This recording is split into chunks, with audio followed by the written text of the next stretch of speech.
Hi guys, so my name is Sybil and welcome to Take 254. This is going to be a quick video doing a review of the finale and reunion of season 2 of The Ultimatum, which dropped today, August 30th on Netflix. So I'm going to start off and just say egg on my face, egg on my face. All of my predictions were wrong.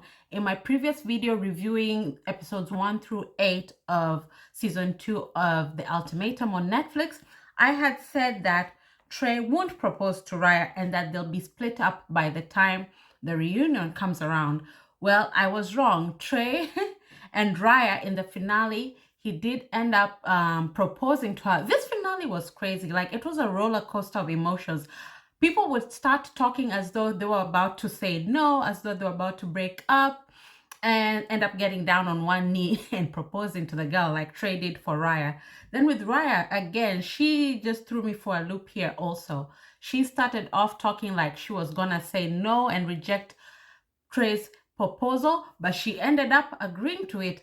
But at the candids at the end, when they had said yes and everything and kind of the excitement had died down, you could kind of see that they had these expressions on their face like they were kind of second guessing themselves. I don't know, it was so weird. So the biggest shocker of this finale is that this is the first time in the Ultimatum history. Well, it's only been 3 seasons of the show, so it's a pretty short history. But anyway, they make history for being the season where all the couples who participated in the show ended up getting engaged and saying yes to the engagement at the finale. So I had said James and Ryan will get engaged and still be engaged come reunion. So I was right about James and Ryan, but I was thinking that Ryan will not, that James will not, will postpone the actual marriage. He'll postpone getting married to Ryan once they move in together, and he'll use them moving in together as an excuse not to commit to her and get married to her. But actually, they confirmed in the finale that as of September 30th is when they're going to do their wedding. They're going to do their wedding a month from now, September 30th. So congratulations to the two of them for making that work out. And they have moved in together. Ryan and James has moved into Ryan's family home. She lives with her parents and her siblings. So James moved in to stay with her and her family.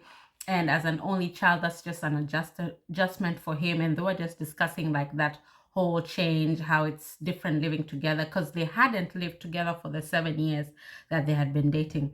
So I was right that James and Ryan would get engaged, but I thought that James would like just play in Ryan's face and postpone the actual marriage. But they have set a date and will be married on September of this year, September 30th. So good for them. And I had said that Alex will not propose to Kat, but she'll stick around with him come reunion time. And again, I was wrong about that. Alex did end up proposing to Kat. In fact, this was the most emotional that he had been the entire season. Like, Alex was this big a-hole to everyone.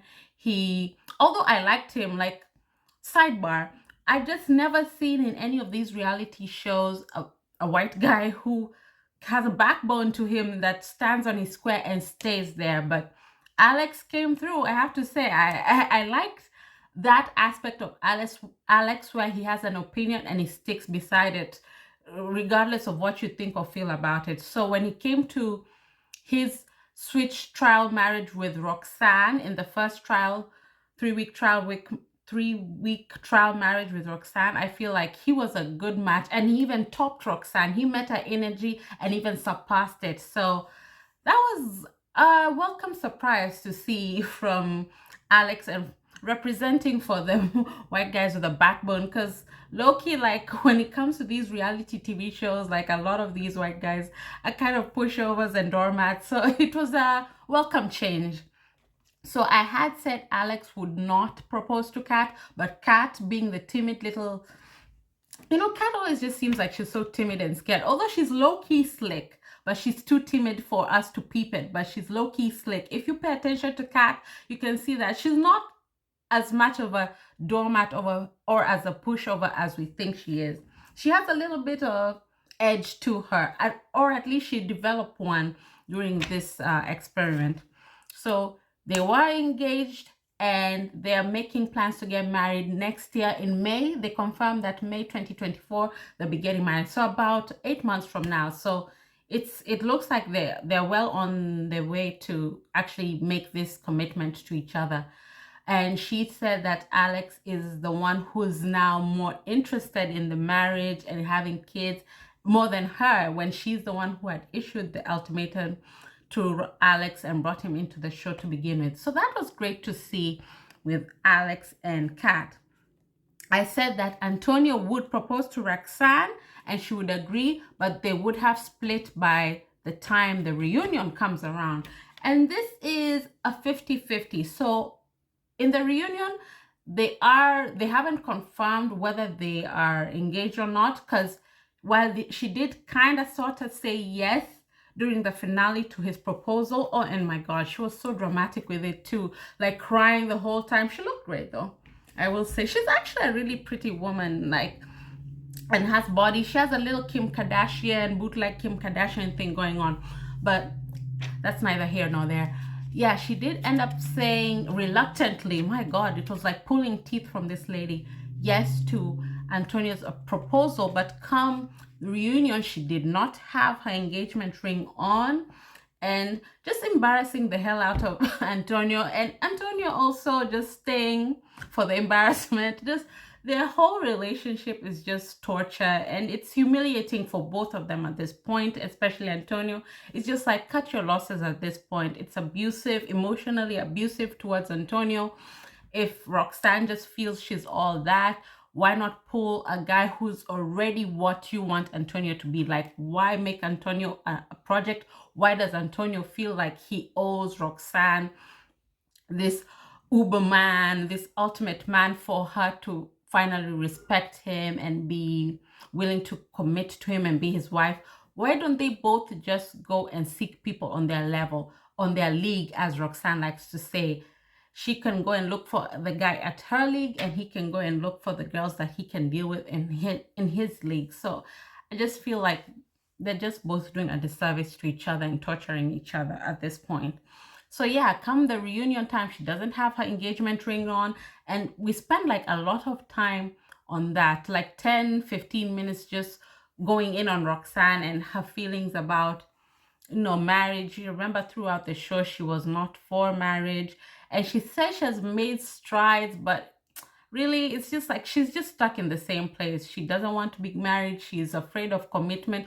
We don't really even know why. She keeps using this whole Antonio is not where I want him to be thing, but I feel like that's an excuse, because again, she could just pull the kind of guy that she wants Antonio to be instead of making him her project. And it's just, she comes from a great family. It seems like her parents seem to have a great relationship. So I just don't understand why she's so averse to marriage and relationships like she is. It's just, it's not for her, I guess. So Antonio just needs to cut his losses and find a girl that wants to get married. So with the engagements, those were in the engagements. So all the couples did end up at the finale getting engaged and saying yes, and come the reunion, they're all making plans to get married at some point, except for Roxanne and Antonio. Theirs is up in the air for now. It's up in the air whether they're even still engaged or not. And it was kind of boring, the reunion itself. It was kind of boring. Lisa and Brian did show up for the reunion. They did bring up Lisa's behavior with the freaking out, hitting Brian in the face, and how she talked about Raya. And it was interesting that apparently her and Raya had a brief conversation and interaction, and she had revealed to Raya, Lisa had revealed that she used to also work at Hooters for a brief time. So it was kind of like, why are you looking down on me for working at Hooters when you also came up through Hooters yourself?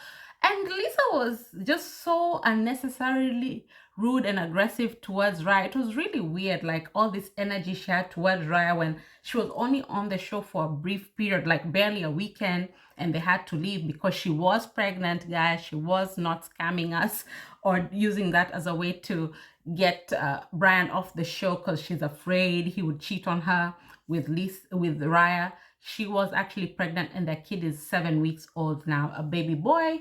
Congratulations to them on that. And she did look great, by the way, Saiba. She looked good, especially giving birth that, since she just gave birth that soon, like her body, she looks good actually. The pregnancy after glow really glowed her up. But yeah, just this energy she has towards Raya is so weird, and still being adamant on not apologizing, just saying sorry to Brian for hitting him in the face and embarrassing him in front of the whole world. So their situation is just weird. They're still not married, but they're together as a couple and focused on being good co-parents to their new son. So that's Lisa and Brian. And then the other couple that we focused a lot on was, again, Antonio and Roxanne, just revealing to us how the next day, as soon as she had said yes to Bailey, to Antonio's proposal, the next day she took off the ring, and Antonio was again making excuses for her, like, oh yeah, we had to get it resized, it was too big.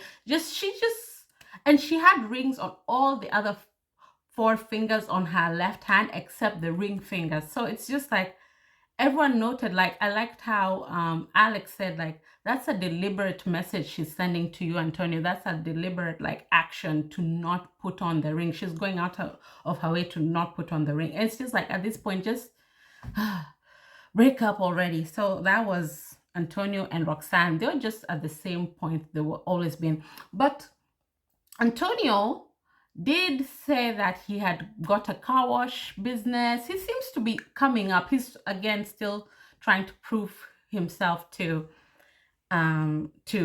Roxanne, and she doesn't appreciate it and was kind of downplaying it too, kind of putting him down, being like, okay, yeah, that was an idea I had when I was in my early 20s, like 10 years ago, about starting a car wash business.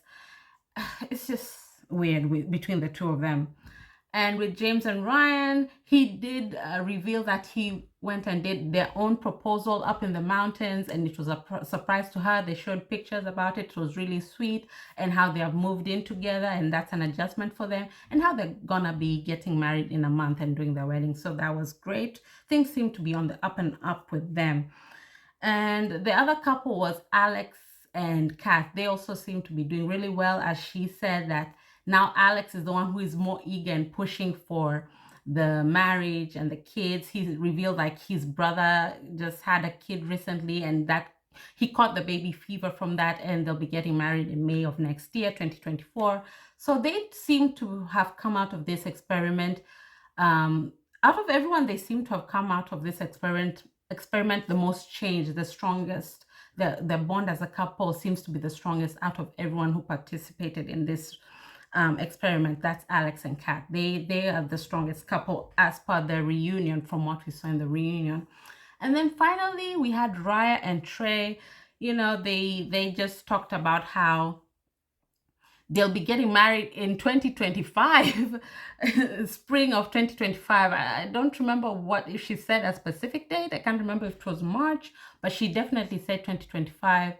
And it was just like, it was a bit weird. Did you guys find it weird how, like, Trey and Ryan, so when they talked about, like, the bond they had, Ryan was talking about how she had a moment where she had thought about sliding into Trey's DM on Instagram, just because they had had this great connection, and they revealed that neither one of them have talked or had any communication since the end of the experiment.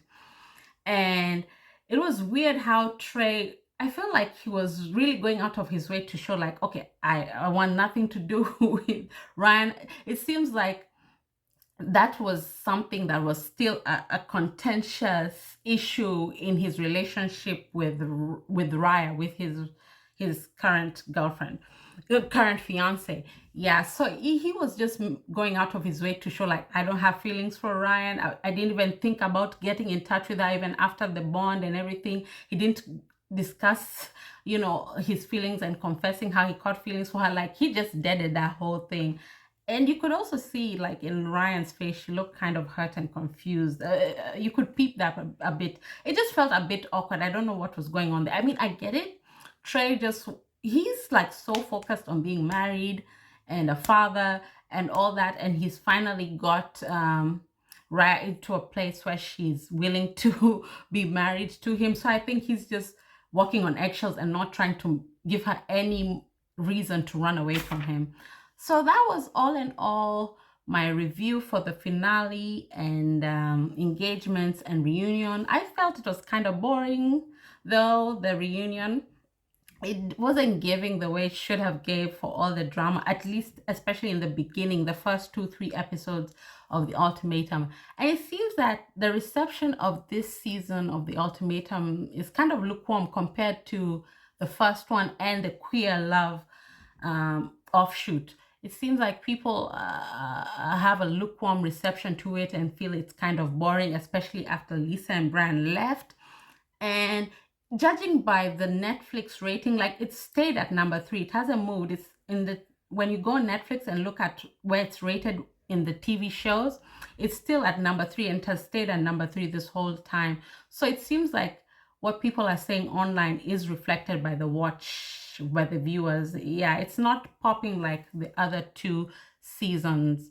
So yeah, let me know what you think in the comments down below. Are you surprised by the outcome? I was, that everyone who participated got engaged, at least in the finale. And it seems like other than Roxanne and Antonio, who are just at the same place they were at the beginning of the experiment, it seems like everyone else is making steps to either getting married or moving in together, planning their weddings. It seems like the couples all decided to stick with each other and get married at the end of the day. So let me know what you thought about the reunion, what you thought about the couples, and how everything turned out. So thank you.